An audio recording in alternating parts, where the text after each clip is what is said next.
I'm so tired. I can't walk. And no, it's not my age, not the gym, not bad knees. It's because I married a man whose medical file should start with the sentence, "This husband is not safe for human use." My name is Saad Bennett. I'm a Jamaican teacher who signed a marriage contract with a Korean billionaire to pay my mother's hospital bills and drag my brother out of trouble. People say, never marry for money. People with money say that. I thought I was getting 3 years of security, a roof, a ring, and a rich stranger with good hair.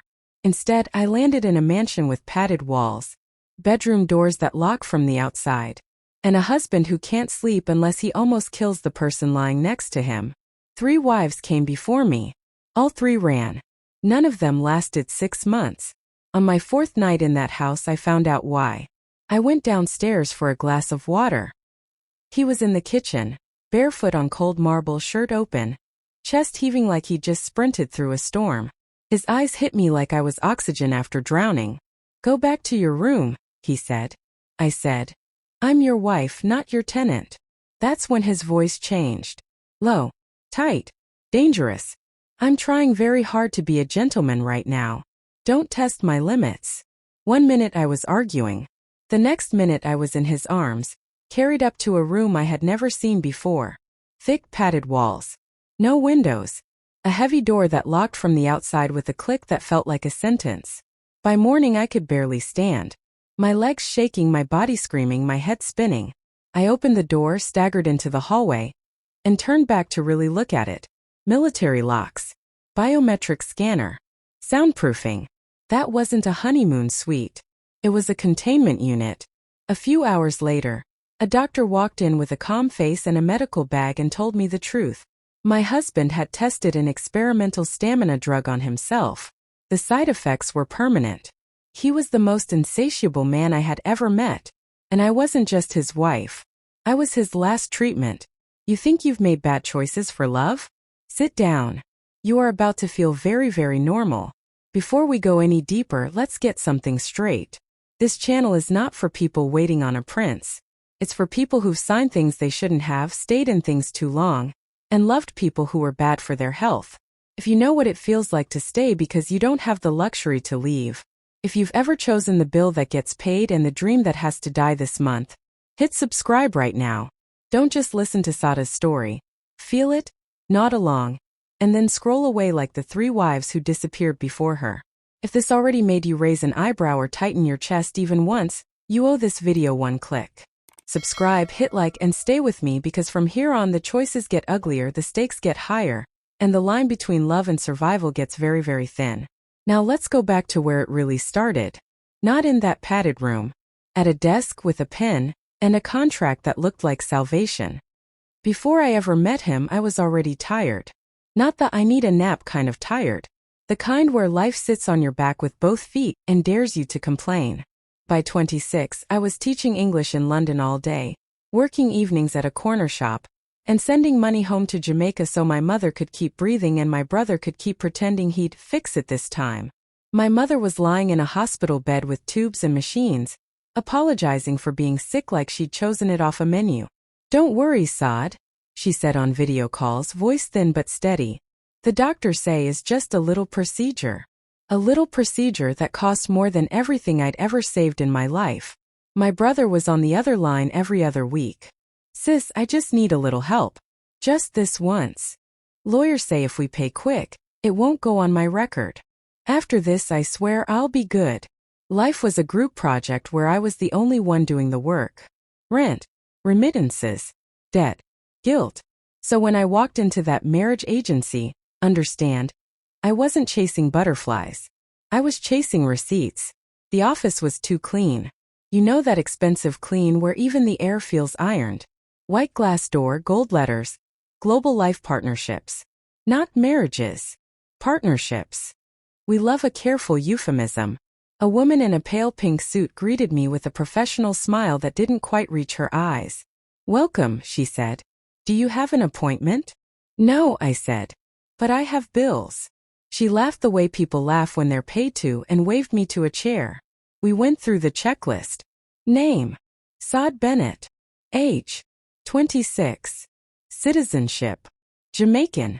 Working in the UK on a visa. Education. Bachelor's in English. Teacher training. Minor in creative writing. Medical conditions? None serious. A little anemia. A little stress. A little life. She typed. She nodded.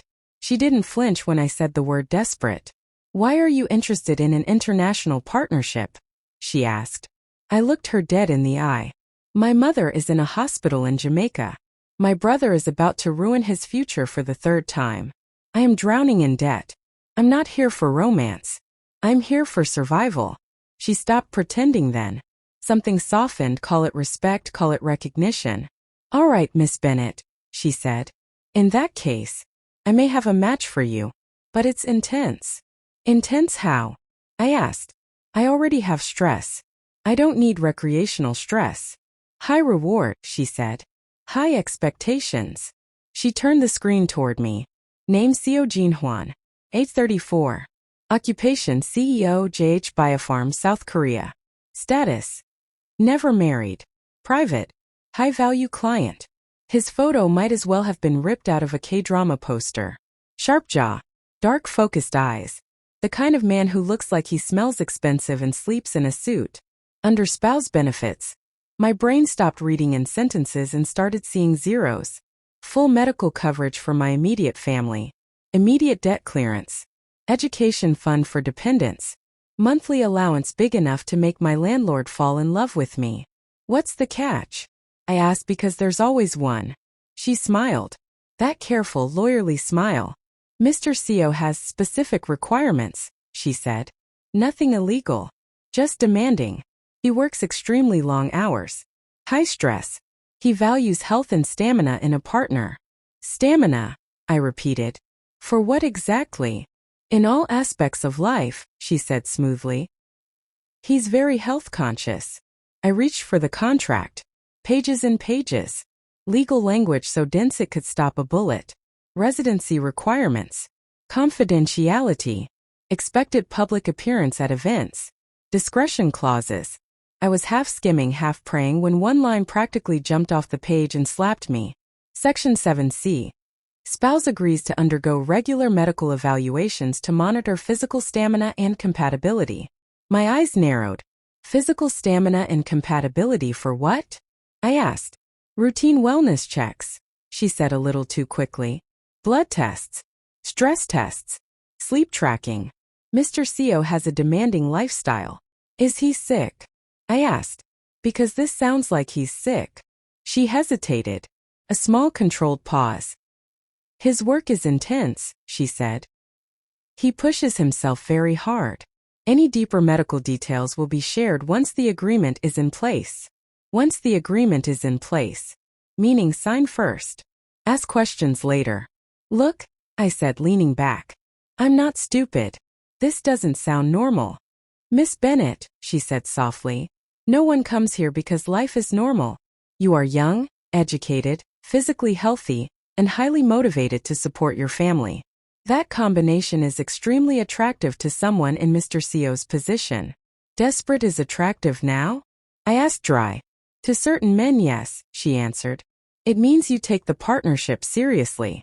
I thought of my mother's voice, apologizing for breathing hospital air that I couldn't afford. I thought of my brother, one bad choice away from losing years of his life. I thought of standing at the edge of every month, looking down at the cliff of unpaid bills. 3 years. I asked. Minimum, she said. At the end, there is a guaranteed payout, and the option to renew if both parties wish. 3 years.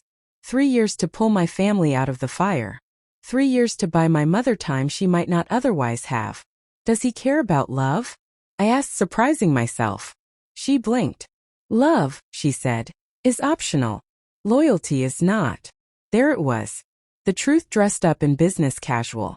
Picked up the pen. Most people will tell you, don't make big decisions when you're emotional. Most people giving that advice have never had a hospital tell them, payment is due by Friday or we discharge your mother. I signed. Right there, knowing I might regret it, but even more afraid of regretting doing nothing. Congratulations, she said, sliding a copy of the contract toward me. Your flight to South Korea will be arranged within the week. Please prepare to relocate. Relocate, I repeated. As in fully? As in, she said. Your new life will be there. Your obligations, your partnership. On my way out, I asked one more question. What happens if it doesn't work out? She held my gaze a little too long. The agreement includes exit clauses, she said. But most of our clients prefer success. That wasn't an answer. But hunger makes you forgive a lot of bad answers. I walked back into the gray London evening with a contract in my bag and a countdown in my chest. At home I called my mother. Mummy, I said, forcing cheer into my voice. Good news. I got a special job abroad. The money is excellent. They'll cover your hospital bills. In England? She asked. In Korea, I said. Some private work. Teaching. Helping a family. It's legit, don't worry. Is it safe? She asked. You know I don't like how that sound. Neither did I. But fear doesn't pay invoices. It's safe, I lied gently. It's a contract. Everything on paper. She sighed in relief. Just don't let them take your whole self, you hear? She said softly. Money is good, but if you lose who you are, what you really buy. I pressed my hand against the printed name on the contract. Saad Bennett. I won't lose myself, I promised. I meant it. I meant it like a prayer. I just didn't know yet that some cages are built one small compromise at a time. Oh, morning hit like a bad decision. It wasn't gentle. It didn't creep in with soft light and birds singing. It slammed into Saad as a full-body ache, like someone had replaced her muscles with wet sand. The first thing she felt was pain. Not sharp, just everywhere. Her thighs, her hips, her back. Her throat felt raw like she'd been crying or shouting, probably both. For a long moment she didn't move. She kept her eyes closed and listened. Silence. No slow breathing at her side. No rustle of sheets that weren't hers. No footsteps. She opened her eyes. The ceiling above her was unfamiliar. A clean, smooth panel, no cracks, no light fixture. Just that faint recessed glow that made the whole room feel like the inside of a very expensive box. She turned her head. The bed beside her was empty. Of course. She was alone. Slowly, gritting her teeth, she pushed herself up onto her elbows. Her body protested every centimeter. Okay, she whispered to herself. Move in sections. Head then neck then shoulders. Pretend you're not made of regret. When she finally swung her legs over the side of the bed and put her feet on the floor, her knees almost buckled. Cold. Hard. No rug. No softness. She looked around properly for the first time in daylight. Last night, everything had been a blur of heat and touch and shock. Now she could see where she'd really been. The room wasn't big. Just large enough for the bed, a low cabinet and a chair. No windows. Not even a fake one. The ceiling light was a strip recessed into the edges, creating a soft, shadowless glow. The walls were too smooth. Too uniform. She reached out and placed her palm flat against one. There it was again, the faint give. Under the drywall and paint something soft. Padding. She looked up. 2 tiny black circles in opposite corners, cameras or sensors watching quietly. Her chest tightened. This wasn't a bedroom. This was a unit. A place you put something you were afraid of. Or something you were trying to contain. She forced herself to stand, one hand on the wall until her legs decided to cooperate. The door sat opposite the bed. Heavy, solid, with a small rectangular panel beside it. From this side she couldn't see any locks. She turned the handle. It opened. Relief rushed through her so fast her eyes stung. She stepped into the hallway on unsteady legs and turned back to look at the door from the outside. Different story. Here the hardware told the truth. A thick metal frame. A biometric scanner above the handle. A physical deadbolt below. And above that, another keypad. 3 locking systems. On one door. Her stomach dropped. She reached out and touched the scanner. Cold. This room was not built for romance. It was built for control. Her control? Or his? Mrs. CEO? The voice behind her made her jump. She spun around too fast. Her body complained. A woman stood at the end of the corridor, crisp in a charcoal suit, a slim medical bag in one hand. Medium height, hair pulled back into a severe twist. Not much makeup, just clean, sharp lines. Her eyes were the kind that took measurements in a second. "I am Dr. Min Cho," she said in careful English. "May I see you?" Saad straightened automatically, as if standing in front of a teacher. "I don't have an appointment," she said, because jokes were a reflex when she was scared. "After your first night with Mr. Seo," Dr. Cho replied. "An examination is not optional. It is standard procedure." Standard for who? Still, Saad let herself be led back into the room, her new not-quite bedroom. "Please sit," Dr. Cho said. Saad lowered herself onto the edge of the mattress, trying not to wince when her muscles screamed. Blood pressure cuff. Thermometer. Little light flicked into each eye. Pulse taken at wrist and neck. Dr. Cho's movements were efficient, almost gentle, but there was a distance in her eyes. The distance of someone used to treating bodies as data points. "Any dizziness?" she asked. "Yes." "Nausea?" "A little." Saad swallowed. "And a healthy dose of what the hell did I just sign up for? If that counts." "Muscle pain." "Obviously." Dr. Cho noted each answer down on a tablet. "Any difficulty walking?" she asked. "Let's just say I wouldn't challenge anyone to a race today," Saad replied. Another small, non-committal nod. Then Dr. Cho set the tablet aside, opened her medical bag, and took out a slim file folder. She handed it to Saad. Her own name looked back at her from the tab. Saad Bennett. Inside were pages printed, highlighted, tabbed. Birth date. Height. Weight. Blood type. Vaccination records. A note about childhood anemia. A scribbled line about elevated cortisol levels, chronic stress. There were even details from her GP in London. Stuff she'd forgotten about. "Why do you have all this?" Saad asked, voice flatter than she intended. "Because you are not here by accident," Dr. Cho said. "You were selected." "Selected for what exactly?" Saad asked. "The Olympics? A cult? What are we doing?" Dr. Cho didn't answer immediately. Instead, she produced a small plastic box from her bag and placed it on the bed beside Saad. Inside, arranged in neat rows, were tablets in different colors and shapes. "Supplements," Dr. Cho said. "For cardiovascular support, electrolyte balance, muscle recovery. You will need them." "Need them for what?" Saad pressed.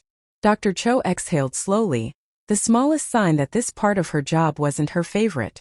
"6 years ago," she began, "Mr. Seo conducted an experimental trial on a new stamina enhancement compound developed by his company. The board refused human testing. He chose to become the first subject." "Why?" Saad asked. "Because he believed too strongly in his own genius," Dr. Cho replied without inflection. "And because he underestimated risk." She tapped her tablet, pulling up an image Saad couldn't see from this angle. The drug was designed to extend physical performance, increase endurance, heighten sensory response. On paper, it was extremely successful. "On paper," Saad repeated. "In reality," Dr. Cho continued, "the side effects were serious. His endocrine system was altered. His body generates and responds to certain hormones at abnormal levels." "Plain language, please," Saad said. "Teacher, not doctor." Dr. Cho met her eyes. "His body experiences extreme, persistent physical hunger," she said. "Not just desire. A compulsion. If it is not relieved, he cannot sleep. He develops intense insomnia, pain, and eventually systemic collapse. He also has heightened sensory perception, touch, sound, smell, which makes everything more intense." Saad stared at her. "You're telling me," she said slowly, "my husband can't sleep unless he—" "Yes," Dr. Cho cut in, saving her the word. "Without intimacy, his body responds as if he is under extreme stress. It starts to shut down." A bitter laugh escaped before Saad could swallow it. "So basically," she said, "I married a medical disaster." "The condition is manageable," Dr. Cho replied. "With cooperation." "Cooperation from who?" Saad demanded. "From you," Dr. Cho said simply. The room felt smaller suddenly. The padded walls closer. "How many before me?" Saad asked, throat tight. 3, Dr. Cho said, with the calm of someone reciting a dosage. 3 legal spouses entered into similar agreements. "And where are they now?" Saad pressed. "One terminated the agreement early and left. Dr. Cho said. One accepted a settlement and signed an extensive non-disclosure. One, she hesitated just slightly, is under ongoing observation. Observation, Saad echoed. Like a lab animal. Dr. Cho didn't flinch. Like a patient, she said. Something hot and sharp rose in Saada's chest. So what am I? She demanded.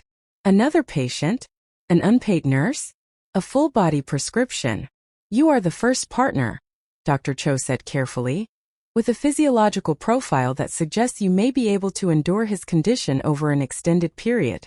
Your cardiovascular resilience, recovery markers, and hormonal baseline are all favorable. Favorable to who? Saad shot back. Me or him? Dr. Cho didn't answer that. Instead, she nudged the pill box closer. These supplements will help you maintain your health, she said. Without them, prolonged exposure to his requirements may result in long-term damage, cardiac strain, adrenal fatigue, immune suppression. Long-term damage from my marriage, Saad said. Romantic. She stared at the pills. So neat. So clinical. And if I don't want to play along? She asked. If I decide I want a normal husband with normal problems, like snoring and not washing dishes? Dr. Cho's face didn't move. Then, she said, you will need to terminate the agreement and leave. Quickly. Before the pattern becomes too hard to break. And him? Saad asked. What happens to him if I leave? His condition will worsen, Dr. Cho said, unless another suitable partner is found in time, which is statistically unlikely. Saad laughed again. It sounded wrong in the padded room. So I'm his last hope, she said. His final attempt. Lucky me. You are both in difficult positions, Dr. Cho said. If there was sympathy there, it was buried deep. Don't difficult positions me, Saad snapped. I was hired, flown across the world, put in a padded box, and used like. She stopped herself, heat flooding her face. Dr. Cho closed the pill box with a quiet click. I will monitor your vitals twice a week, she said. If you experience chest pain, fainting, or disorientation, press the red button in your quarters immediately. She stood, smoothing the front of her suit. You may feel anger right now, she added, as if reading a list of expected side effects. That is understandable. But it will not change the facts of his condition. No, Saad said. But it might change whether I let this condition kill me. Dr. Cho's gaze paused on her for a heartbeat longer. Rest, she said. If you choose to stay, you will need your strength. When the door closed behind her, the room felt even quieter. Saad stared at the box on the bed. Then, with a sharp, angry movement, she swept it onto the floor. Tablets scattered like small, colorful lies. I am not your medicine, she whispered into the empty room. Her legs threatened to give out again, so she sat heavily on the bed. Her body ached with last night. Her mind ached with the last hour.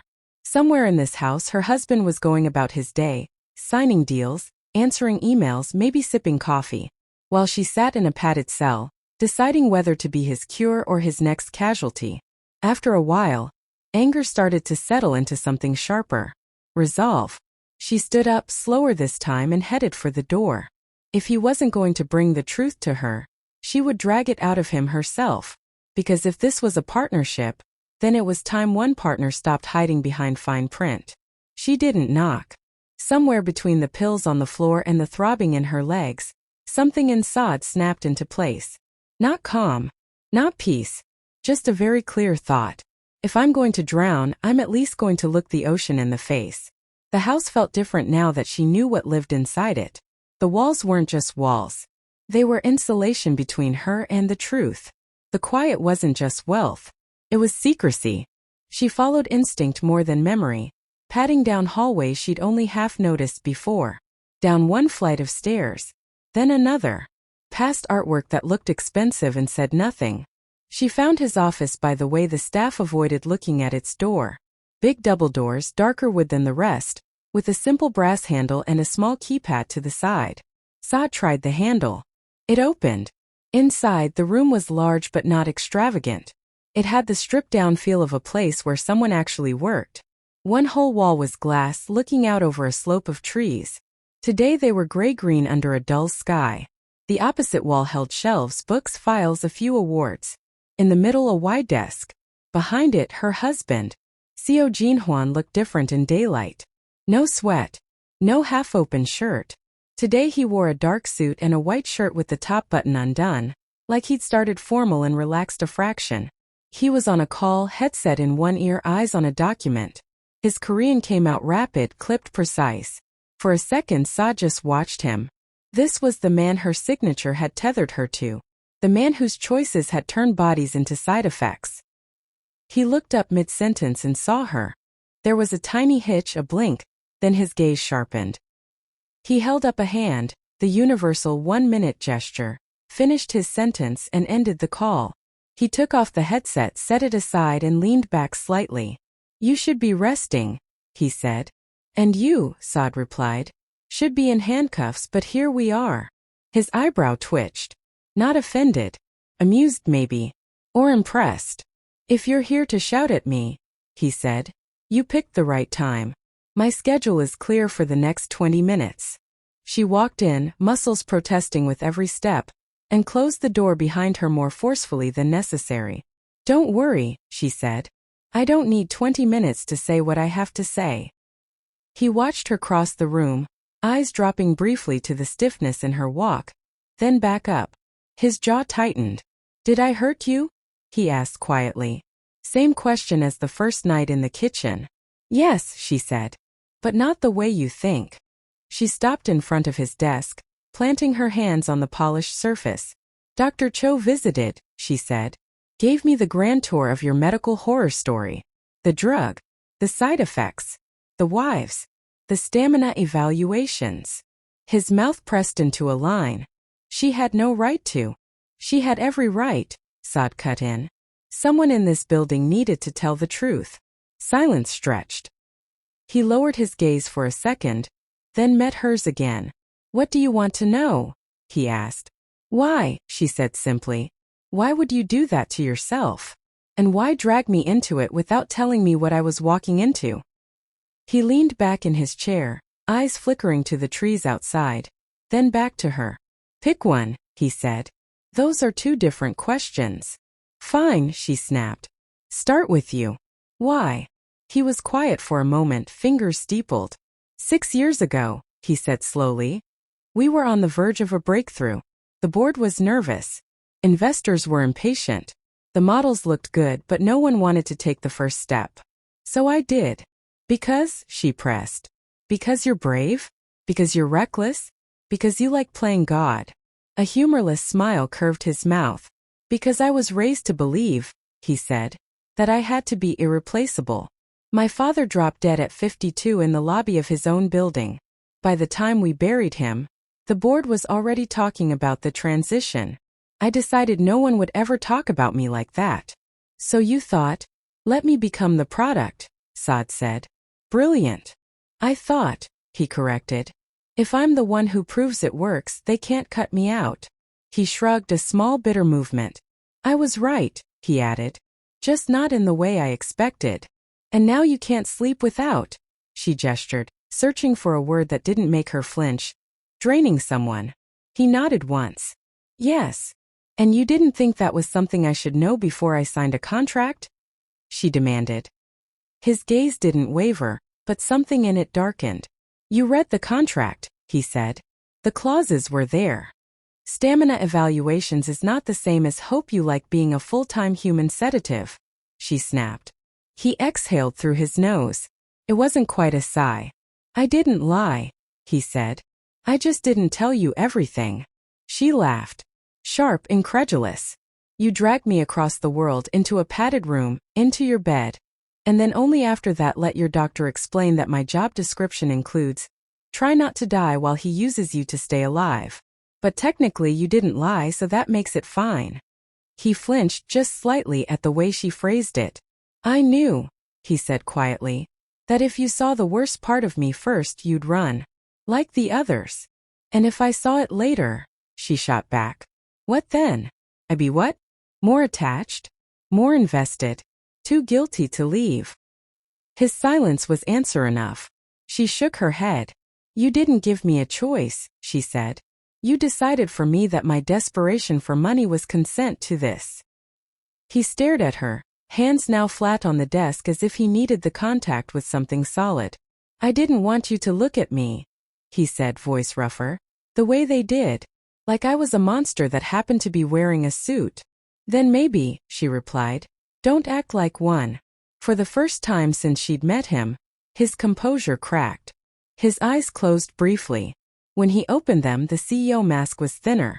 I'm not proud of what I did, he said. Any of it. Not the drug. Not the way I handled the marriages. Not the way I handled you. Then why keep doing it? She pushed. Why bring me here at all? Why not live alone in your padded rooms and hire professionals who know exactly what they're signing up for? A small hollow laugh escaped him. Because this isn't sustainable for them either, he said. They burn out. They tap out. They always leave. I thought, a stable arrangement with someone who had reasons to stay might be different. There it is, she said. You didn't just want a wife. You wanted an incentive package. If that's the story that makes sense to you, fine, he replied. But understand something, Saad Bennett. He said her full name like it mattered. I did not expect you, he said. We screened hundreds of candidates. The algorithms liked you. The doctors liked your numbers. The agency liked your desperation. I thought you'd be like the others. Quiet. Compliant. Grateful. He huffed a bitter breath. You are not, he finished. Sorry to disappoint your spreadsheet, she said. A corner of his mouth lifted despite himself. You haven't disappointed me, he said. You've complicated things. She crossed her arms, ignoring the pull in her shoulders. Good, she said. Let me complicate them more. His eyebrows rose the slightest bit. Here are my terms, she continued. You want me to stay? Fine. I'm not promising forever. I'm not promising I'll survive you. But for now I'm here. So, 1. No more secrets. If there's something in your medical file, your company files, your ex-wife's files that affects my body or my mind, I hear it from you before anyone else. 2. No more locking me in rooms without my consent. I choose where I sleep. I choose when I leave. If there's a reinforced room I need to know about for emergencies, you tell me what it is and why. 3. I am not a supplement. If you want me to keep functioning, you help me figure out how to live a life here that isn't just waiting for nightfall. I need something that belongs to me, work, space, purpose. Not just you. He listened without interrupting. When she finished, the silence sat heavy between them. And if I say no? He asked. Then we call your lawyer, she said. We talk exit clauses. We talk settlements.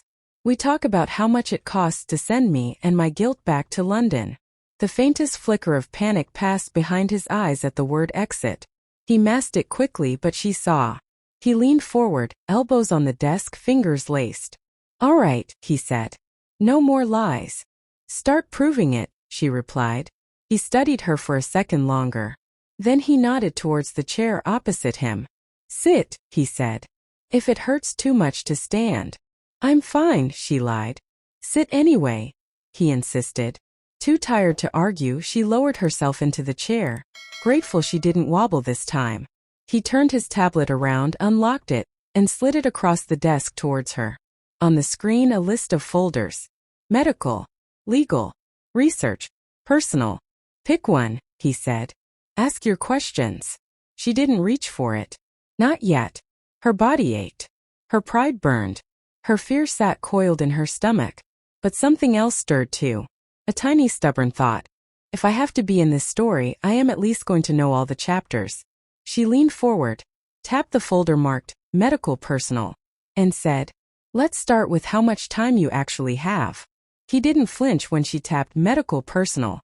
If anything, his shoulders dropped a fraction, like he'd been waiting for this question since the day she arrived. You really want to know? He asked. No, she said. But I'm tired of living on guesses. He turned the tablet back towards himself, skimmed through a few screens, then rotated it so she could see. Most of it was numbers and graphs that meant nothing to her, hormone levels, scan results, dates. She found the part she understood. Endocrine system. Compromised. Organ stress progressive. Prognosis without intervention poor. How poor? She asked. Years, he said. But not many. And they wouldn't be good years. She stared at the screen. You did this to yourself, she said quietly. Twice over. First with the drug. Then with the denial. Accurate, he replied. And your brilliant solution was to go shopping for a wife who could double as life support, she added. He didn't protest. I told you, he said. I'm not proud of the choices that led here. She leaned back, rubbing a hand over her face. Okay, she said. So your body is a ticking bomb. I'm the latest thing wired to it. Your company depends on you staying alive long enough to fix what you broke. And 3 women before me decided they'd rather take their chances without your money than stay plugged into your mess. He gave a small, humorless huff. That's one way to summarize it, he said. Is there another way that doesn't make you sound like a walking cautionary tale? She asked. Not really, he admitted. She let out a long breath. What happens if this continues? She pressed. If we keep going like this, you using me as your human sleeping pill, me pretending this is normal. No intervention. He didn't answer immediately. You've already seen the beginning, he said at last. The exhaustion. The strain. Your vitals changing. It would get worse. For both of us. So eventually I break down, she said. Or I leave. He nodded once. And without someone, she gestured loosely. You crash. Yes. She swallowed. Do you have a plan? She asked. That doesn't end with both of us on some tragic Netflix documentary? A flicker of something, bitterness? Amusement? Crossed his face. There is a protocol in development, he said. A possible reversal. Cho has probably mentioned it. She mentioned experimental treatment like it was a storm warning, Saad said. Not exactly comforting. It isn't, he replied. The risks are high. The data is limited. And if it works, I may not be the same. Define not the same, she said. Less hungry? Less intense? Less you. He shrugged one shoulder. All of the above, he said. Cho thinks the drug altered more than my hormones. She believes some of my drive, my ability to push, to focus, to tolerate pressure is tied to the same pathways. If we shut one down, we might dim the others. So you'd be alive, she said slowly, but quieter. Yes. And that terrifies you, she added. He didn't deny it. All my life, he said. I've been rewarded for being more driven, more demanding, more relentless. The idea of waking up and being less. He trailed off, searching for the word. Ordinary, she supplied. He gave a half smile. Mortality doesn't scare you, she said. Mediocrity does. Both scare me, he replied. In different ways. She sat with that. So right now, she said. Your plan is to what? Keep going like this? Hope I don't collapse? Hope the treatment looks less terrifying later. Until recently. He admitted. Yes. And now, she asked. He looked at her for a long moment. Now there's you, he said simply. Meaning, she pushed. Meaning, he said. I can't pretend this is just my problem anymore. Before it was my body, my risk. Whatever women came into my life could leave when they'd had enough. They did. You, he exhaled. You came in for different reasons. You have more at stake than comfort and pride. My mother, she said. My brother. My debts. Yes, he said. They're part of this equation, whether I like it or not. You don't get points for noticing that very basic fact, she said, but her tone had softened a fraction. He inclined his head as if accepting the rebuke. You asked for no more lies, he said. So here it is. I don't know how to fix this yet. But I do know this is killing us both slowly, and that's unacceptable. She blinked. Unacceptable is how you describe a late report, she said. This is a bit bigger. It's the language I know, he admitted. But the point stands. Saad looked back down at the words glowing on the tablet. Prognosis without intervention. Poor. She'd heard similar phrases in her mother's medical reports. Poor candidates. Poor outcomes. Poor prognosis. Poor.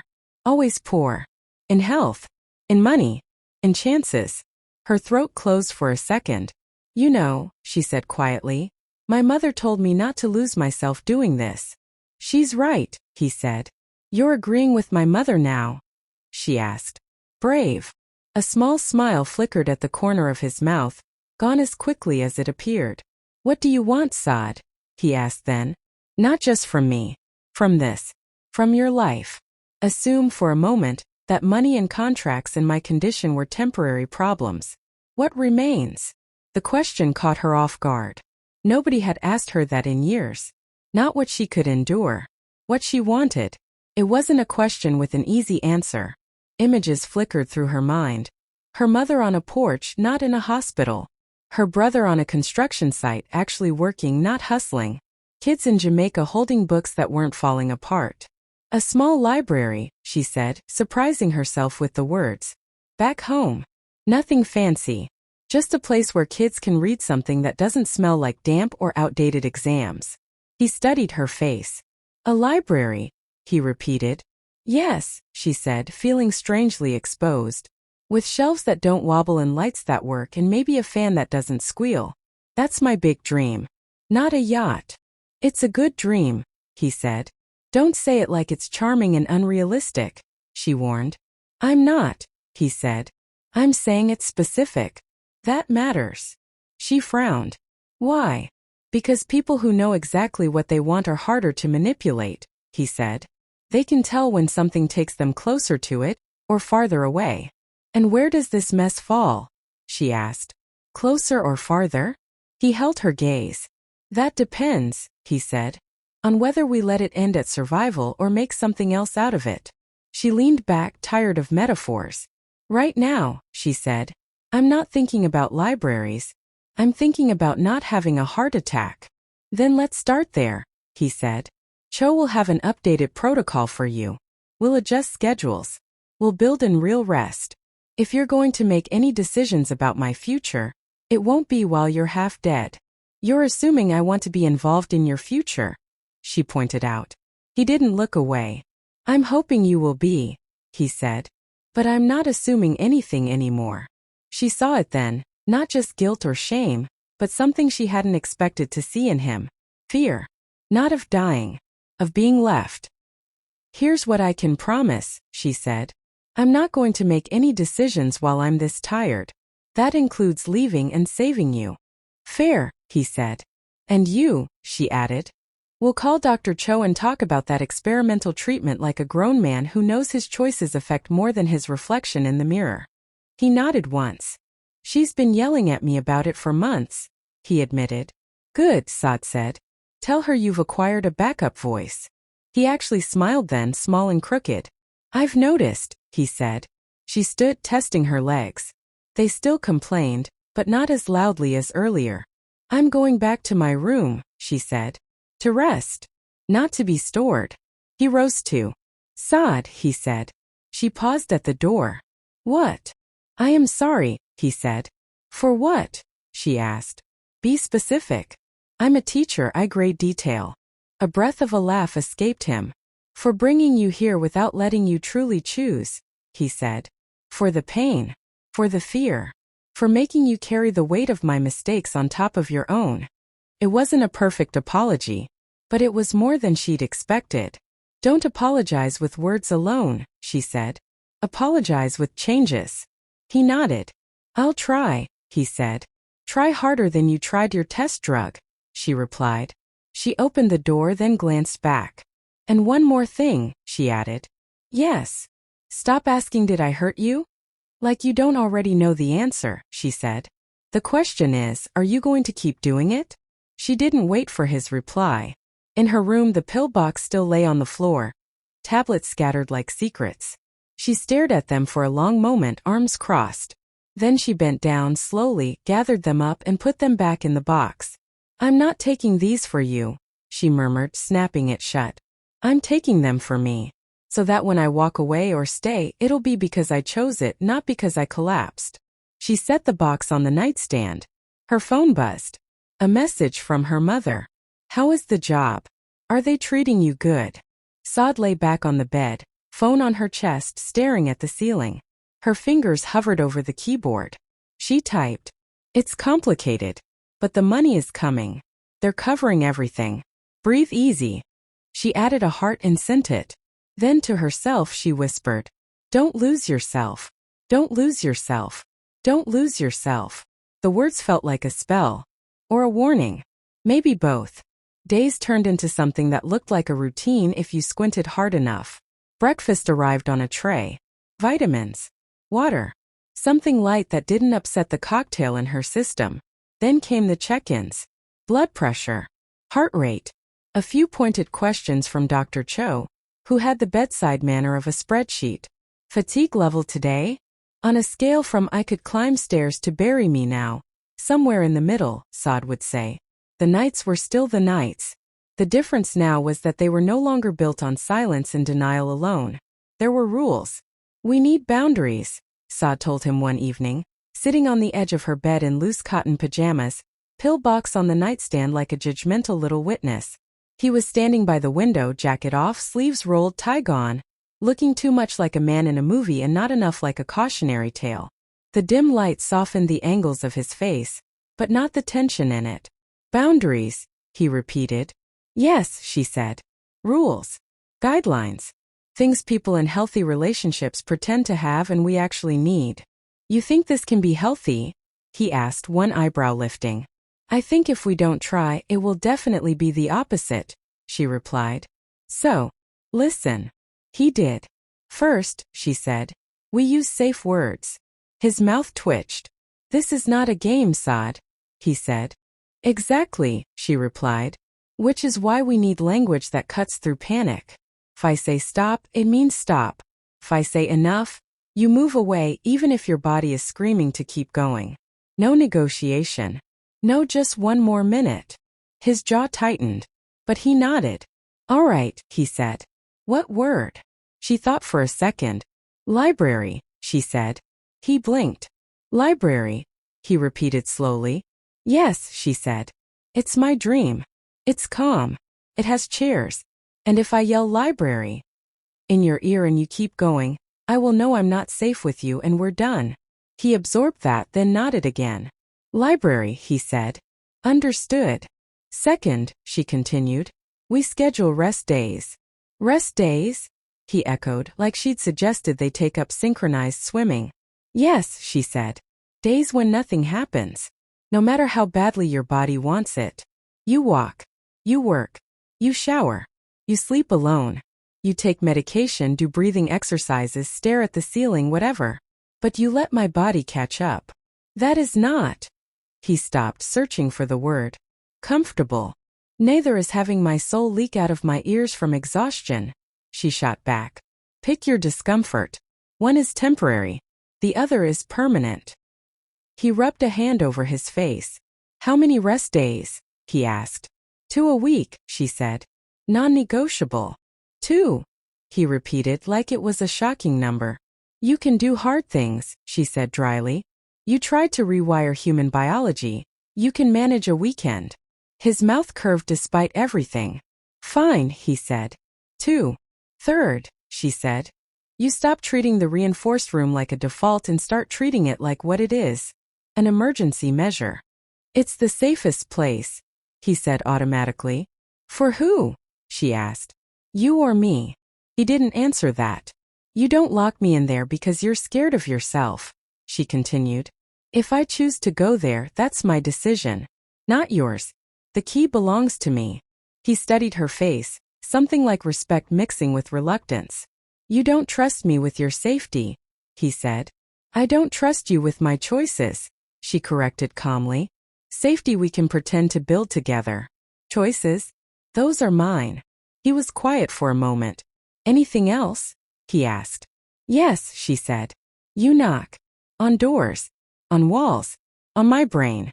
No more just appearing, grabbing, and assuming I'll catch up. You ask. I answer. We act. In that order."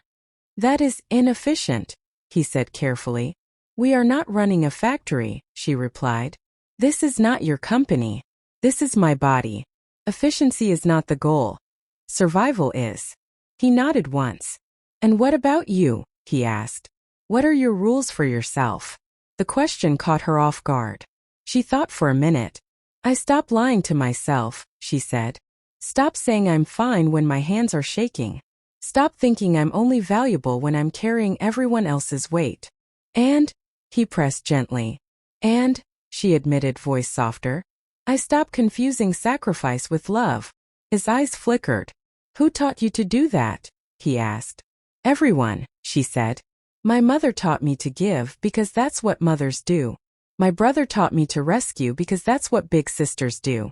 The world taught me that if you're poor and brown and female, your pain is just part of the service. And what do you teach yourself? He asked. That I am allowed to be tired, she said. And that I am not obligated to die for every person I care about. She met his eyes. That includes you. The words hung between them. He nodded very slowly. I understand, he said. She doubted he fully did, but it was a start. The first night with the new rules felt strange. He knocked. She said, come in. They talked awkwardly before their bodies took over. At one point, when his breathing turned ragged and his hands tightened on her hips, panic prickled up her spine. Library, she gasped. He froze. Every muscle in his body went rigid. His eyes flew to her face, searching. Did I hurt you? He asked. She forced herself to breathe. No, she said. But I'm close. I need a minute. He shifted back, giving her space, hands still hovering like he wasn't sure where to put them. All right, he said quietly. We stop. He did. The world didn't end. He didn't explode. He didn't collapse. They lay there, breath slowing in uneven sync. For the first time, she realized just how much will it took for him to stop when every nerve in his body was screaming go. Thank you, she murmured. He let out a shaky exhale. Thank you, he replied. For what? She asked. For trusting me with the word, he said. It wasn't perfect. It wasn't painless. But it was different. The rest days were harder. Day one, he paced like a caged animal. He tried to bury himself in work. Emails. Calls. Reports. At 2 a.m. she found him in his office, tie off, top buttons undone. Fingers pressed into his eyes. You're not sleeping, she said. Observation, he replied. She leaned in the doorway, arms crossed. You could take the medication Cho suggested, she said. It dulls everything, he said. I hate it. You love everything too sharp, she countered. Maybe dull isn't the worst thing for one night. He looked at her. It's easy for you to say, he said. You live in the dull all the time. For me, it feels like being buried alive. The words came out harsher than he meant them. She raised an eyebrow. Careful, she said. You're talking to the same woman whose body you've been using to stay alive. He winced. You're right, he said. I'm sorry. She sighed. Look, she said softer now. I get that you're used to running on overdrive. But if we're going to get through this without both of us collapsing, you're going to have to learn to sit in the boring. To survive a night without drama. He didn't answer.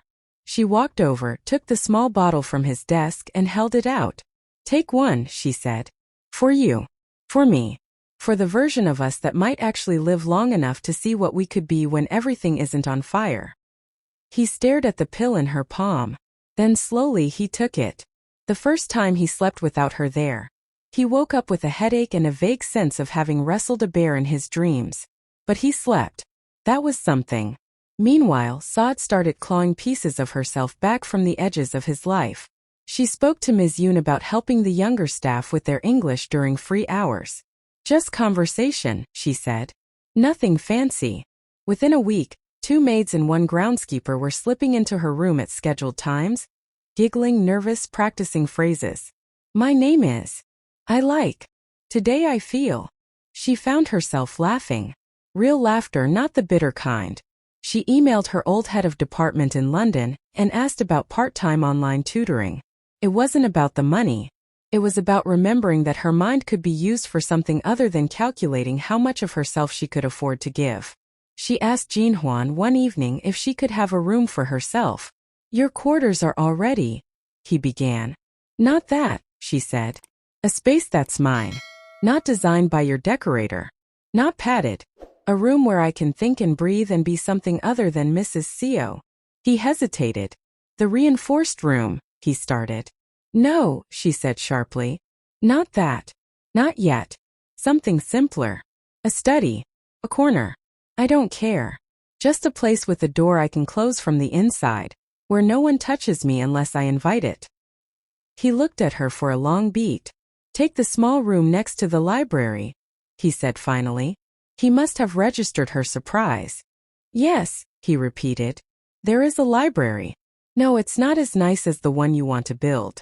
Yes, I've read more of the books than you think. The room was dustier than the rest of the house, but it had shelves and a window and a desk.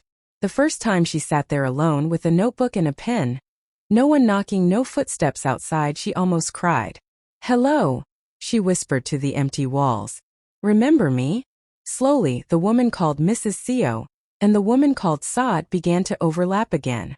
Not perfectly, but enough that she could recognize her own reflection some mornings. Still, the sense of standing on a cliff edge never fully left, because woven through every small adjustment was the bigger, uglier truth. This was all temporary. Her body was not built to be a permanent solution to his choices. His body was not built to survive forever like this. Something had to give. And the universe, being the dramatic thing it is, chose to make that point violently clear. It started like any other day. Breakfast. Checkup. Mild bickering about the number of rest days. Then a call from the office. An urgent board meeting. Numbers out of line. Investors restless. I'll be home late, he told her, knotting his tie in the mirror. Don't wait up. I never do, she said, but there was no sting in it.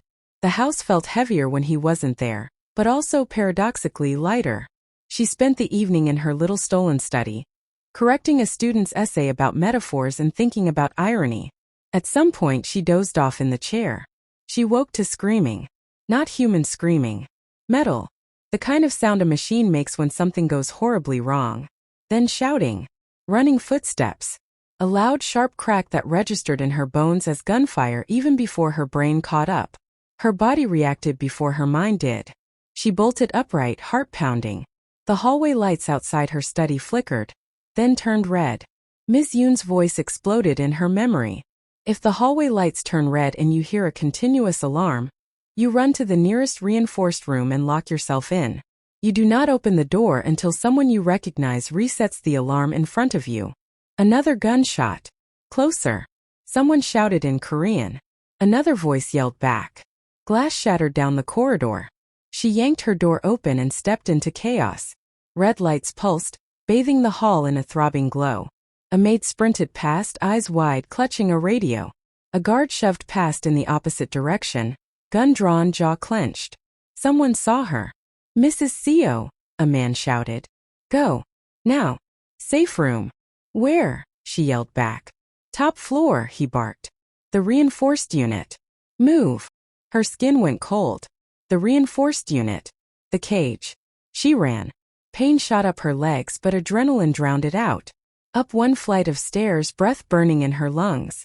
Up another, the sounds of fighting below her vibrating through the handrail. At the top, the corridor felt too long. The door loomed at the end, that same thick frame, that same unblinking scanner. Her fingers fumbled with the panel, panic making them clumsy. The code. What was the code? Her mind went blank. She slammed her palm against the scanner in despair. A soft beep. A click. The door unlocked. Of course it did. He'd programmed it for her. She threw herself inside and slammed it shut. Her hands flew over the lock's automatic manual bolt. Once, twice to make sure. Then she stepped back, chest heaving, and looked at the room properly for the first time when she wasn't dizzy with touch. Padded walls. Simple bed. Cabinet. Chair. A place for a man turned into a problem. A place where a woman had been used as the solution. Now it was a shelter. Shots echoed faint and muffled through the insulation. Shouting. The distant, terrifying thud of something large hitting the floor. She slid down the door until she was sitting on the cold ground, knees pulled to her chest. Her breath came in short bursts. This is not my life, she whispered. But it was. Minutes stretched like hours. Her sense of time melted. The alarm continued, then cut abruptly. Silence. A new kind of fear crept in. What if the wrong person knew how to open this door? She wrapped her arms around herself and waited. Once. Twice. She thought she heard footsteps in the hall outside. Once she heard someone curse in Korean, short and sharp. She didn't move. After what felt like forever, a pounding came at the door. Mrs. Seo. A voice in English this time. It's security. Are you inside? She froze. Say the phrase, she shouted hoarsely. There was a pause. Then calmly. The room only opens inward, the voice said. And only if the rightful occupant wishes to leave. The motto. The strange line she'd heard him say to Ms. Yoon once, half joking. Her muscles unclenched a fraction. Which guard? She demanded. Park Jin, the voice said. We met your first day. I spilled tea near your door. You laughed. It was such a small detail, but it was true. She stood on shaking legs, undid the locks one by one, and opened the door a crack. A guard in a black uniform stood there, helmet off, hair damp with sweat, a bruise blossoming on his cheekbone. He lowered his weapon as soon as he saw her. It's over, he said. They're gone. Who? She asked. Men from Velix Biosolutions, he replied grimly. They came for the data. They didn't get it. Her knees almost gave out. He reached out instinctively, then stopped, not touching her without permission. May I? He asked. Yes, she whispered. He steadied her with a hand on her arm. The master's on his way back, he said. We've informed him. For now you should come downstairs. Dr. Cho needs to check you. And the police will have questions. Did anyone? She swallowed. Did anyone die? His jaw tightened. 2 guards, he said. 1 intruder. The rest escaped. Guilt washed over her, irrational but heavy. People had bled in hallways she'd been complaining about walking through. She followed him down, legs trembling. The pristine marble she'd admired on her first day was smeared now. In some places with mud, in some with something darker. A window near the back stairs had shattered. Glass glinting on the floor like fallen stars. Staff huddled together, faces pale, eyes wide.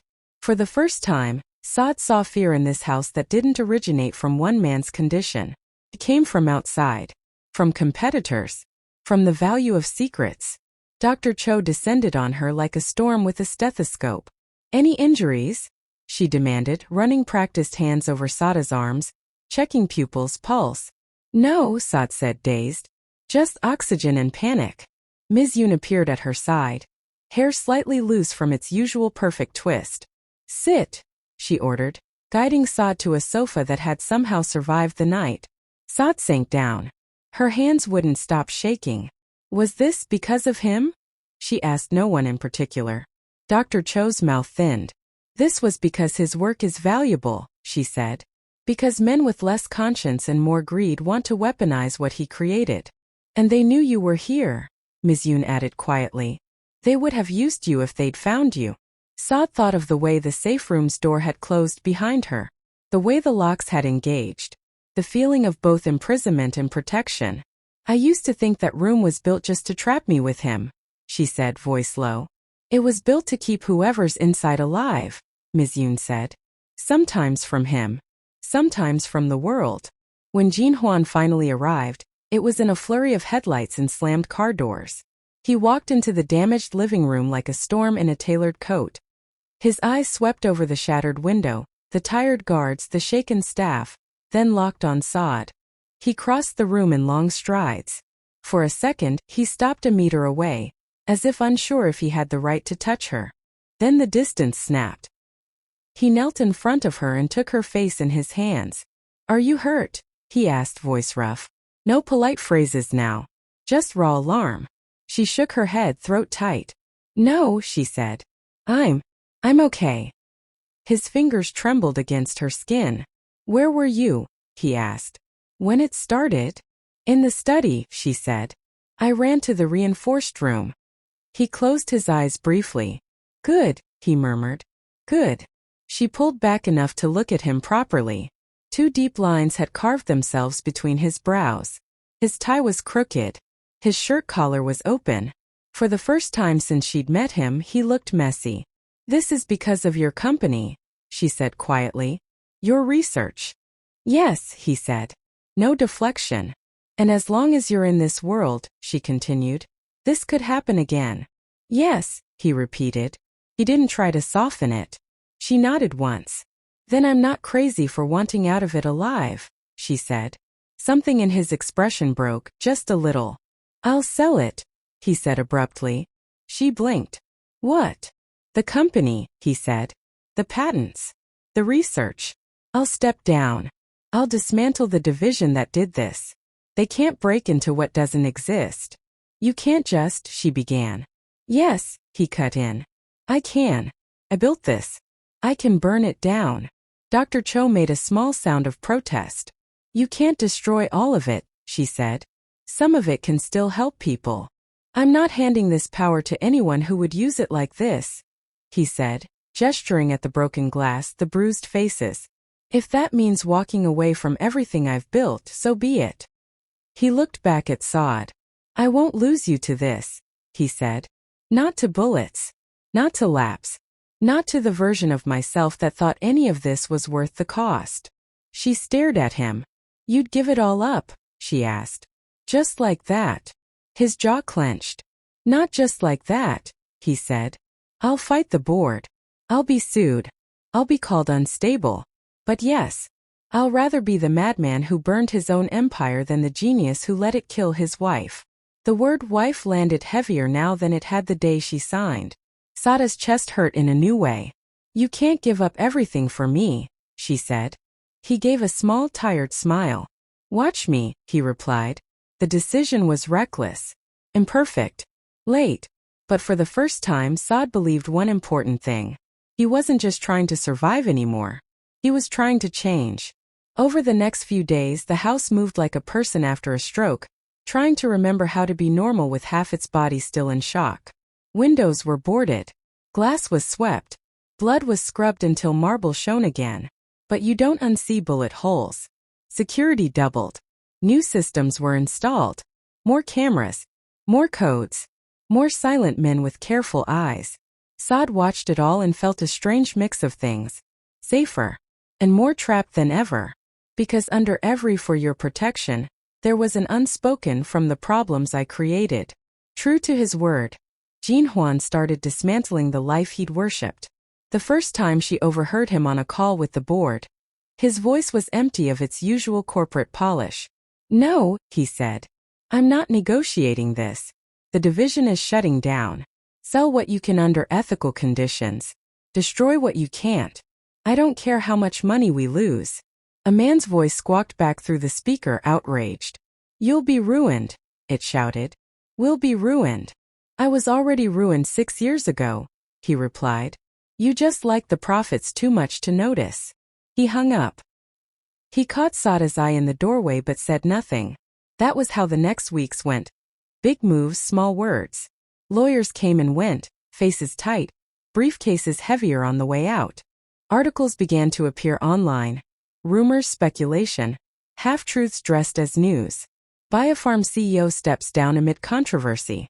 Insider sources claim experimental program shut down. Brilliant or broken? The fall of a pharma king. Saad saw a headline once with his photo and quietly closed the tab. This was his mess. But she was in it up to her neck.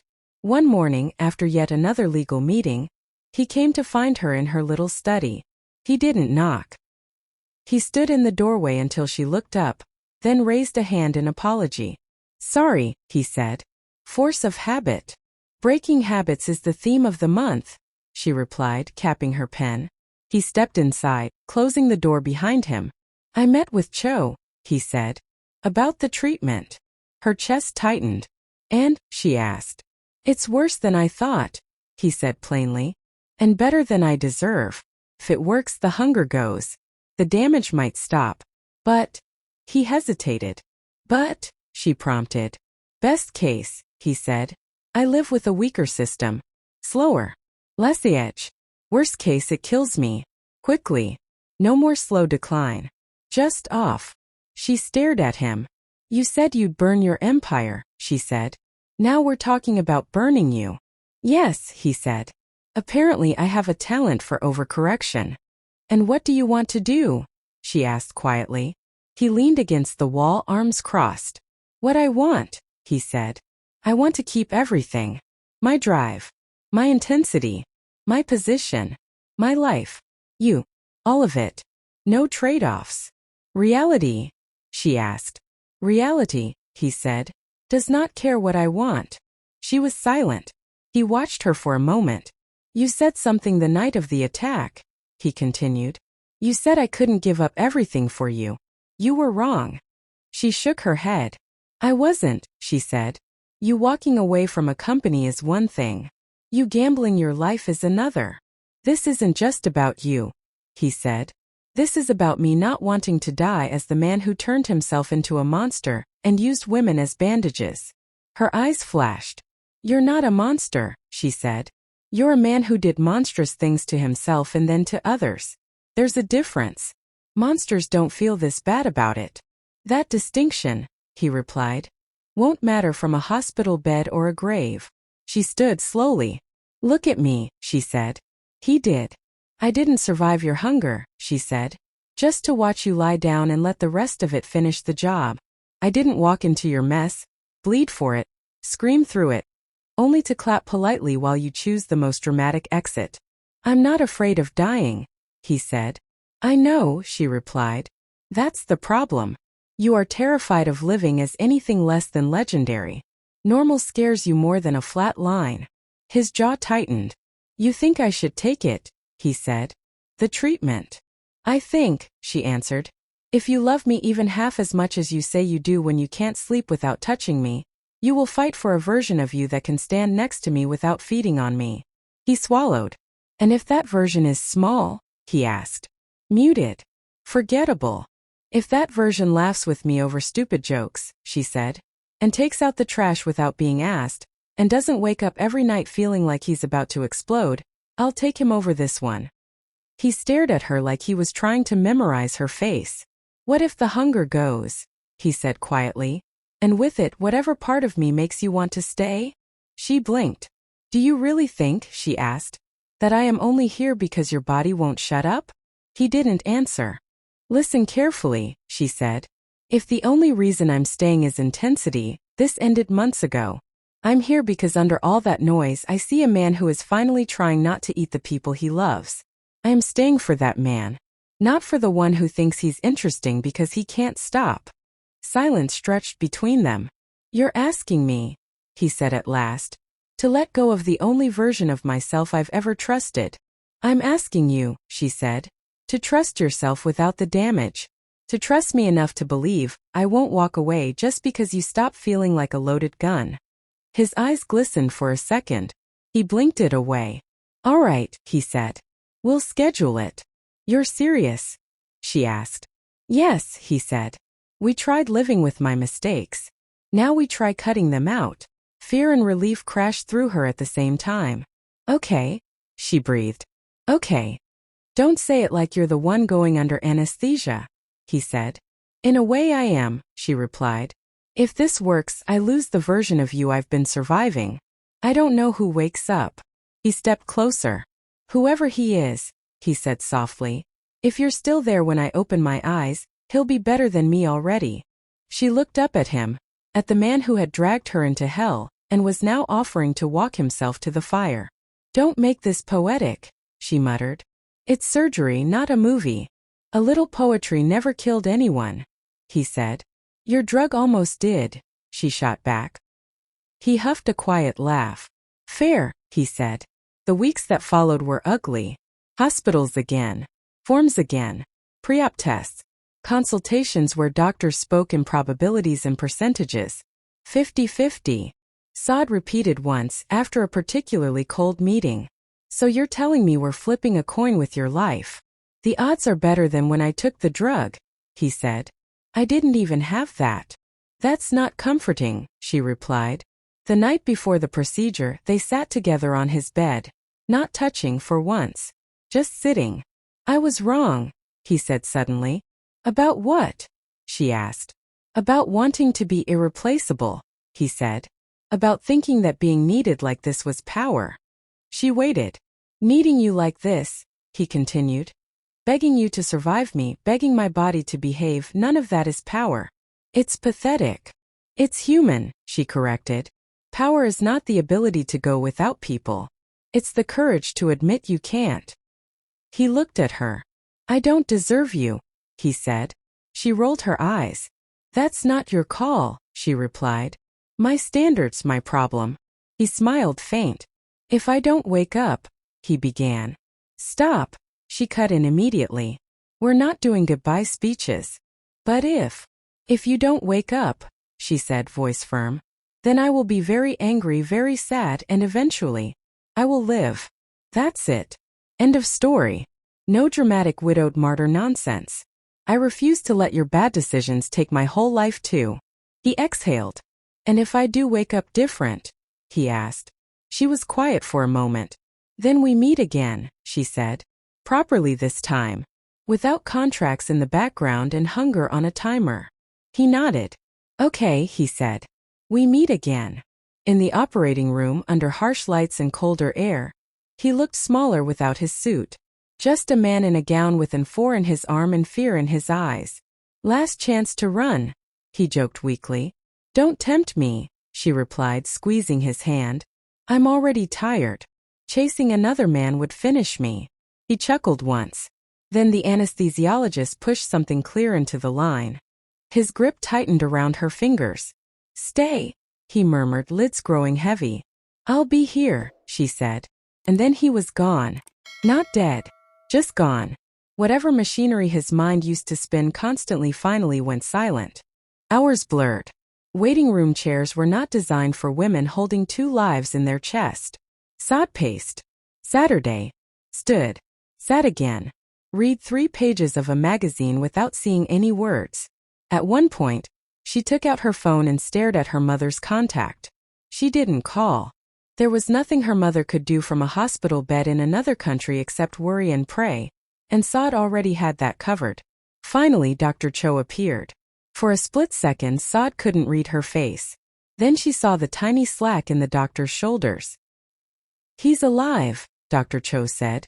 Saada's legs nearly gave out. She grabbed the edge of the chair. And, she managed. The rest. It went as well as we could have hoped, Dr. Cho replied. We removed the residual compound, stabilized what we could.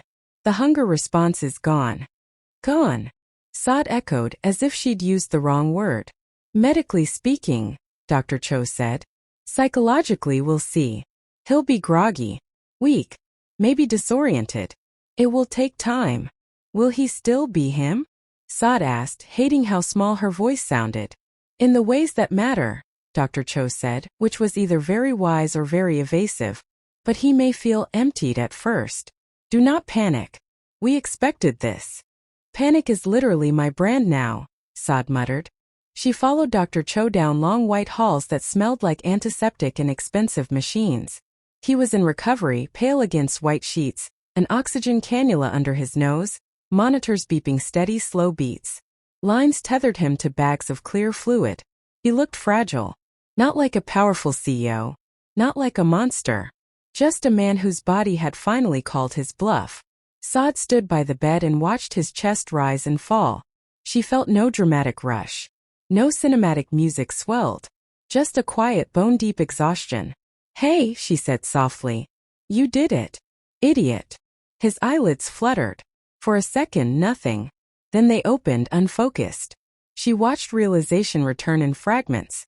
Hospital, he croaked. Very good, she said. 10 points. You survived. His eyes moved slowly to her face. You stayed, he whispered. Of course, she said. Somebody had to make sure you didn't flirt with the nurses. A ghost of a smile crossed his lips. Then his gaze grew distant, unfixed. I don't feel it, he murmured. The pain, she asked. The hunger, he said. Everything feels quiet. Is that bad? She asked. It's strange, he replied. Like someone turned off a radio that's been blasting my whole life. Peace can be loud, she said. You'll get used to it. He blinked slowly, eyes growing heavier. Don't go, he murmured. I won't, she said. He drifted off again, this time into real medicated sleep, not the tortured half-rest of before. In the days that followed, the world narrowed to hospital corridors and visiting hours. He woke more often. He spoke in short sentences. He grimaced at the bland food and made dry comments about the indignity of adult diapers. The mighty Seo brought low by pudding, he muttered once. You did snore yesterday, she said. So maybe you're finally human. I do not snore, he insisted weakly. You do now, she replied. Welcome to the club. It wasn't romantic. It was domestic in the most unglamorous sense. He had nightmares, not of hunger but of emptiness. Dreams where he ran and felt nothing, touched people and felt static, looked at her and saw a stranger. He'd wake shaking. What if there's nothing left? He asked hollowly one night. What if they cut out everything interesting and left behind a nothing man? Then we'll build someone new, she said. Brick by brick. You make it sound like a DIY project, he muttered. Compared to surviving your untreated state, she replied. It is.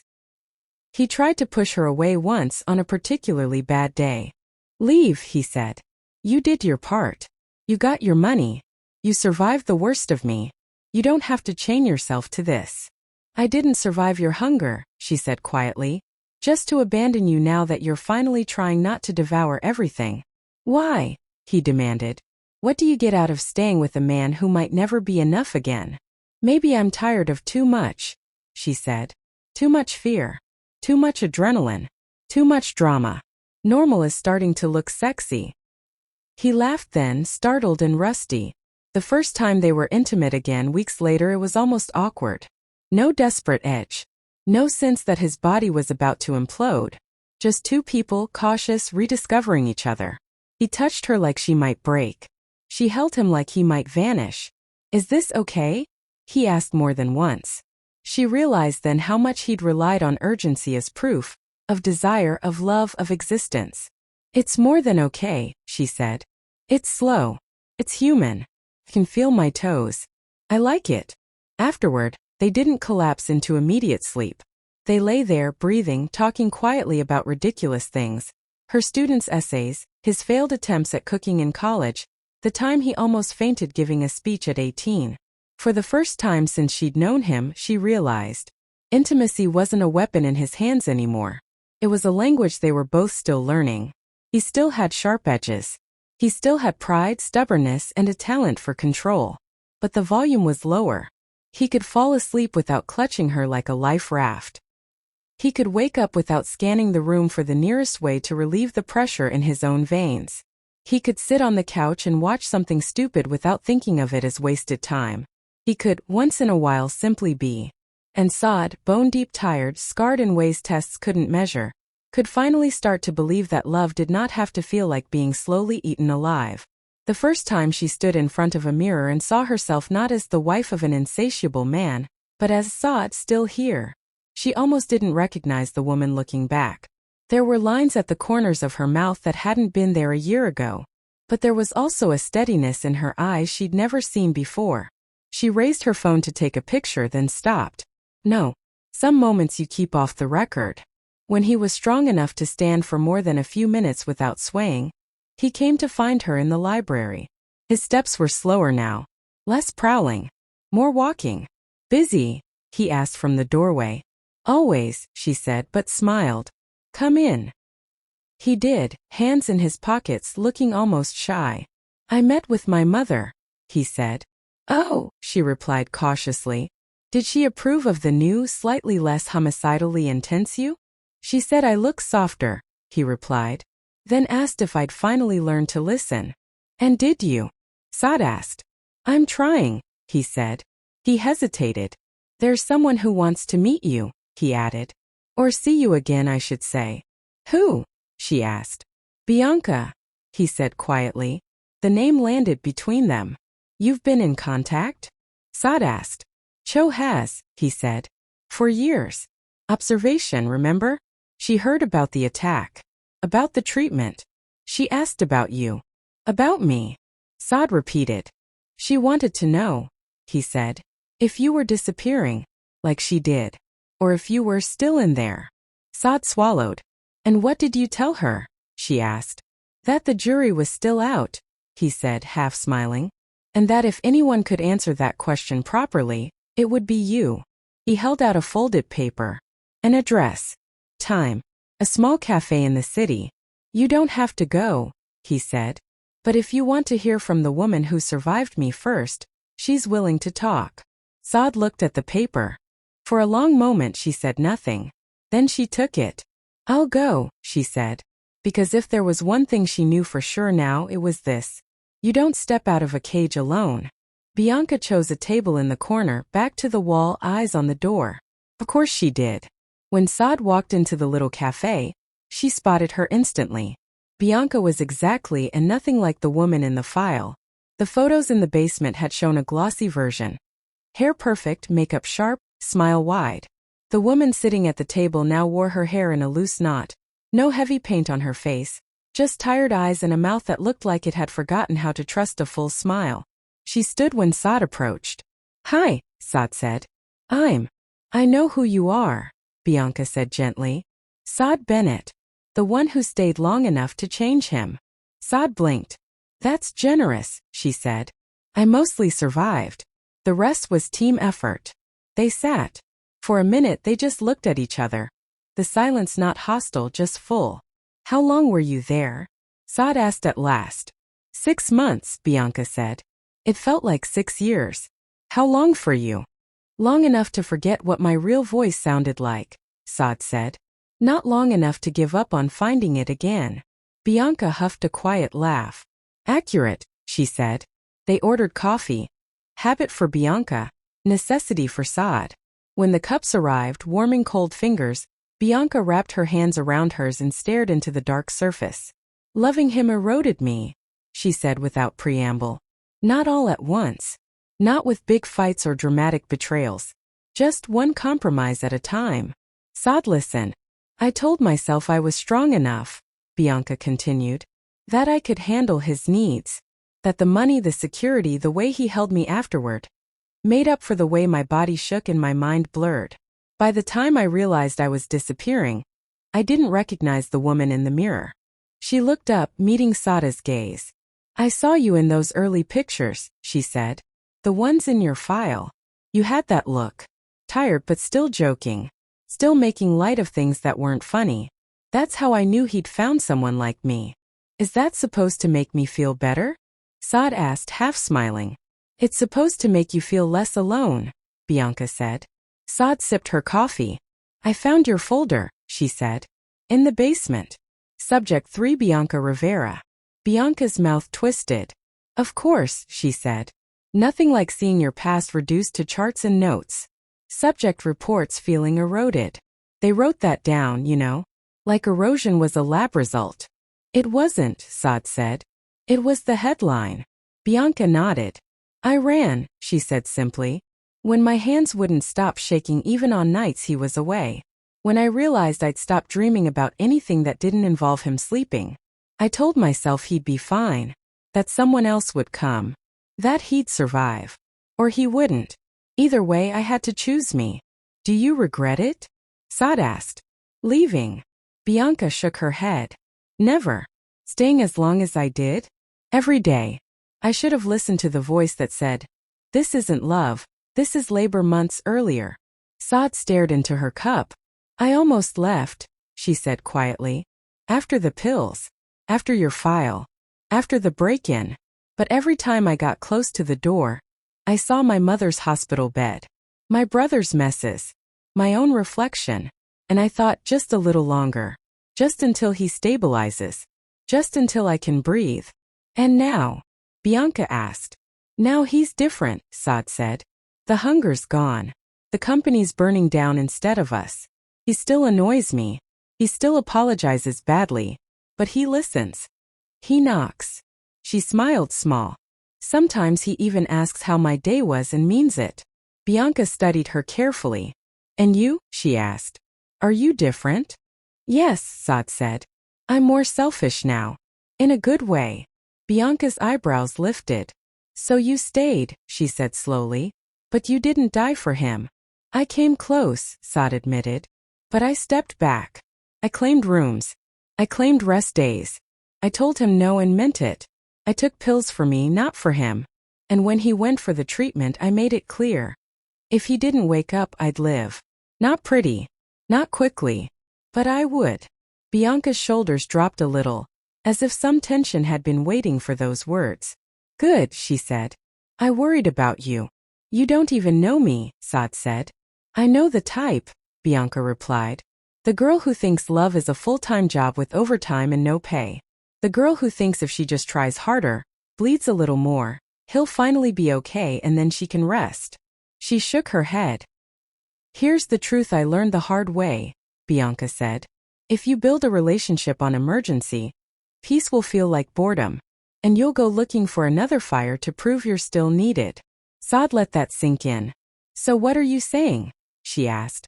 That staying makes me addicted? That leaving makes me free? I'm saying, Bianca replied, that whatever you choose, do it as a whole person, not as a bandage. If you stay as Saad, who has a library dream and a smart mouth and a spine. Not as Mrs. Seo, whose job is to keep him from falling apart. If you leave, leave because you want a different life, not because you want to punish him or prove a point. Saad smiled a little sadly. You talk like a therapist, she said. Trauma is a good teacher, Bianca replied. Terrible but thorough. They sat in companionable silence for a moment. What about you? Saad asked. Are you okay? Bianca thought about it. I'm alive, she said. I have less money, more sleep, fewer panic attacks. Some days I miss the intensity. Most days I don't. I volunteer at a clinic now. Tell women in bad situations they're not crazy for being tired. She stirred her coffee, watching the swirl. I used to think leaving made me weak, she said. Now I know leaving made me honest. And honesty is heavier than loyalty, but it's easier to carry long term. Saad leaned back. You know what's funny, she said. Before all this, my biggest dream was a small library. Now when I picture it, I see women like us sitting between the shelves, telling the truth to each other so we don't walk into cages thinking they're castles. I'd visit that library, Bianca said. You'd have your own shelf, Saad replied. Under required reading. Bianca smiled properly this time. As they parted outside, standing on the sidewalk with traffic humming past, and the city breathing around them, Bianca touched Saad's arm lightly. One last thing, she said. Saad waited. Don't spend the rest of your life trying to prove you were right to stay, Bianca said. You don't owe anyone that. Not him. Not your mother. Not the internet. If one day you wake up and realize the price is too high, you're allowed to change your mind. Saad let out a slow breath. That goes both ways, she said. If one day you wake up and realize you want love again, you're allowed to risk it. Bianca's eyes softened. We'll see, she said. For now, I'm dating my own peace. They hugged. Two women who'd survived the same storm from different sides of the boat. When Saad got back to the mansion, the air felt different. Not safer. Not more dangerous. Just clearer. She found him in the garden. He was sitting on a low stone wall, watching the sky turn from late afternoon to early evening. No phone in his hand. No laptop nearby. Just sitting. How was she? He asked as soon as he heard her steps. Alive, Saad said. Healing. Funnier than you deserve. He exhaled, tension loosening a little. Did she hate me? He asked, not quite meeting her eyes. She has every reason to, Saad replied. She doesn't. She hates what you did. She's done hating you. It's too heavy. He nodded, absorbing that. And you? He asked quietly. Where are you with all of this? She thought about lying, smoothing it over, making it neat. Then she remembered her own rule. No more lying to herself. I'm here, she said. Today. I'm choosing this. Not because of the contract. Not because of the money. Not because I'm scared of starting over. Because right now, I believe we're building something that doesn't eat me alive. He looked at her, then really looked. And tomorrow? He asked. Tomorrow, she said. I'll check again. If the answer changes, you'll be the first to know. It wasn't the vow he'd been trained to expect. It was better. Honest. Ongoing. Real. He nodded slowly. I can live with that, he said. Good, she replied. Because that's the only version I'm offering. Time moved. Not in dramatic leaps but in small domestic steps. The company lawsuits crawled on in the background. He let the lawyers handle most of it. He took on a smaller advisory role at a different firm eventually. Nothing flashy, just enough to use his brain without owning the whole circus. Saad started a quiet online fundraiser, under a different name, for a community reading space back home. It grew slowly, steadily, like real things do. She designed it on scraps of paper at the kitchen table. He'd wander in, look over her shoulder, and suggest better shelving layouts. "You know this is not a lab," she'd remind him. "It's a library. Organization matters everywhere," he'd reply. Their love stopped being a disaster movie and started looking like a limited series, still intense in places, but with filler episodes where nothing huge happened except shared meals and arguments about grocery lists. On their vow renewal day, the garden was quiet. No reporters. No board members. No contracts on clipboards. Just a few staff, Ms. Yoon pretending not to wipe her eyes, Dr. Cho standing awkwardly to the side like she wasn't sure if she belonged, she did, and a small arch decorated with simple white flowers. Saad wore a dress she'd chosen herself, not expensive but comfortable, in a color that made her feel like herself. He wore a suit with no tie, scars faint on his wrists where IVs had lived, lines at the corners of his eyes that hadn't been there the day she first saw his picture at the agency. They stood facing each other. No officiant. Just two people speaking into the air, trusting it to hold their words. "I choose you," she said. "Not as a project or a patient or a paycheck. I choose you as a man who finally learned that love is not another word for appetite." "I choose you," he replied. "Not as medicine or miracle. I choose you as Saad Bennett, the woman who walked into my cage, rearranged the bars, and then handed me the key to my own freedom." Ms. Yoon did cry then. Later that night, when the house was quiet and the sky outside was dark and kind, he handed her a small box. "Another gift?" she asked warily. "If this is another contract, I'm setting it on fire." "Open it," he said.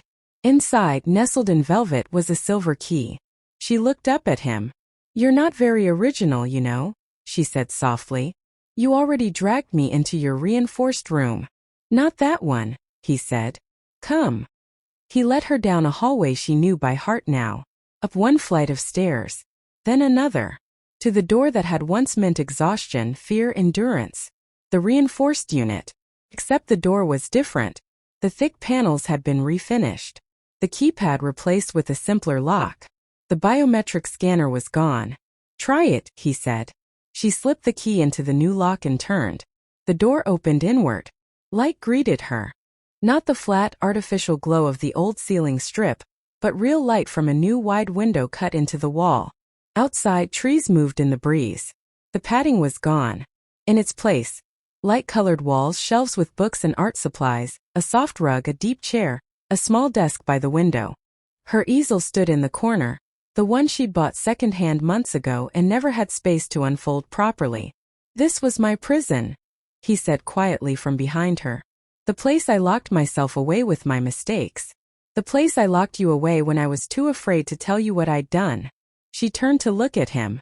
"Now?" she asked. "Now," he said. "It's your sanctuary. Your room. Your rules. The lock only works from the inside. I can't open it.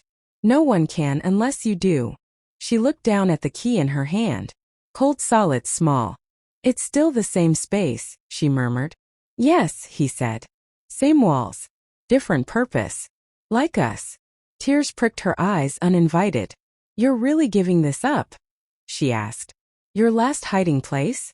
"I have new ones," he said, almost smiling. "They're called honest conversations and therapy. Turns out they're cheaper than soundproofing." She laughed, then covered her mouth, then laughed again harder as the tears spilled over. He stepped forward but stopped just shy of touching her. "Can I?" he asked, nodding towards her shoulder. "Yes," she said, and stepped into him first. They stood there in the doorway, in a room that had been born a cage and reborn a refuge. "For the record," she said into his chest, "I still think your original contract was insane." "For the record," he replied, "I still think you were the best bad decision I ever made." She tilted her head back to look at him. "We're not a fairy tale," she said. "No," he agreed. "We're a warning label with a happy ending." Later, in their bedroom, the regular one, with an ordinary door they rarely bothered to close, she lay awake for a moment listening. Not for footsteps. Not for locks. For the sound of her own breathing. For his steady beside her, not desperate, not strained.